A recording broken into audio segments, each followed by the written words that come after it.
The heavy bassline of the nightclub vibrated through the floor. Salma adjusted her dress, her practiced smile betraying none of the exhaustion etched into her features. Across the smoky room, she spotted Bisi, perched on a barstool, her lithe figure framed by neon lights. Salma approached, and the two women exchanged a glance, a silent understanding between survivors. "Long night?" Salma asked, sliding onto the stool beside Bisi. "Aren't they all?" Bisi replied, swirling her drink. They talked, their conversation drifting to their pasts.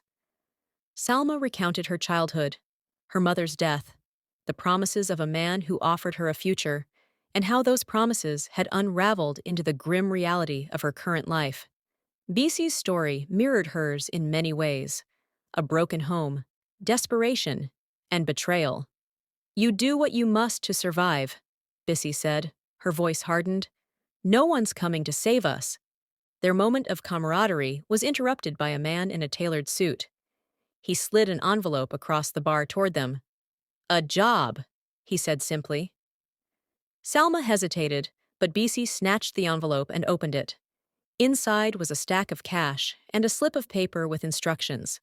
Travel to a rural village and recruit 2 girls. The promise of a hefty payday hung in the air like a noose. The village was quiet, its air heavy with the scent of rain-soaked earth.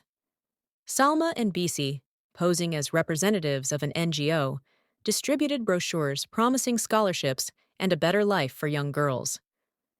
Zainab, a 12-year-old with a bright smile, approached them eagerly. She clutched her school books tightly and spoke of her dreams of becoming a doctor. Her parents, struggling to make ends meet, were thrilled by the prospect of an opportunity for their daughter. As they sat in the family's modest home, Salma felt a pang of guilt. Zainab's innocence reminded her of herself before everything fell apart. That night, as the family offered them their best meal, Salma lay awake, haunted by memories of her own shattered dreams. Back in the city, Zainab's excitement about her new life was infectious. She chatted incessantly about the future as Salma drove her to their apartment. Bisi, however, remained focused. "Don't get attached," she warned Salma. "We do the job, we get paid, and we move on." But Salma couldn't shake the feeling of unease. Zainab's trust in her felt like a weight she couldn't bear. One evening, while Zainab slept, Salma confided in Bisi. "We can't do this. She's just a child." Bisi's response was cold. "And what about us? Do you think anyone cared when we were her age? This is the world we live in, Salma. We didn't create it." The tension between them grew, and Salma began to secretly explore ways to save Zainab without jeopardizing her own life. Salma visited an NGO office under the pretense of seeking legal aid. There, she met Amara, a lawyer dedicated to fighting trafficking. Salma confessed everything, her voice trembling as she recounted the details of the operation. Amara assured her they could help, but warned her of the risks.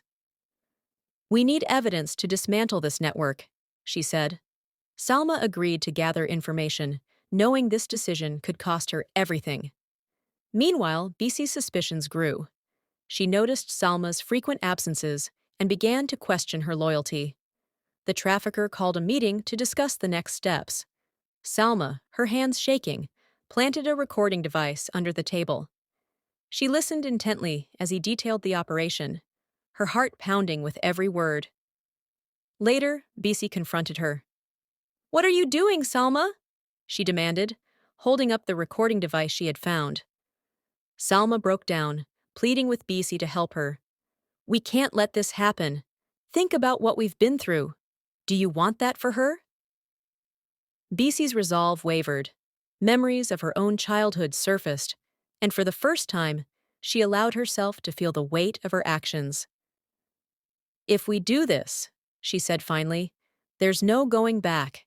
The NGO coordinated with local authorities to execute the rescue. Salma and Bisi lured the trafficker into a trap, pretending to deliver Zainab and another girl. The tension was unbearable as they waited for the signal from the authorities. When the moment came, chaos erupted. The trafficker, realizing he had been betrayed, pulled a weapon. Salma and Bisi shielded the girls as the police intervened, arresting the trafficker and his accomplices. In the aftermath, Salma and Bisi were left shaken but relieved. They had risked everything, and it had paid off. Zainab and the other girl were placed in a safe home, where they began the process of healing. Salma and Bisi, though scarred by their experiences, found solace in their decision to fight back.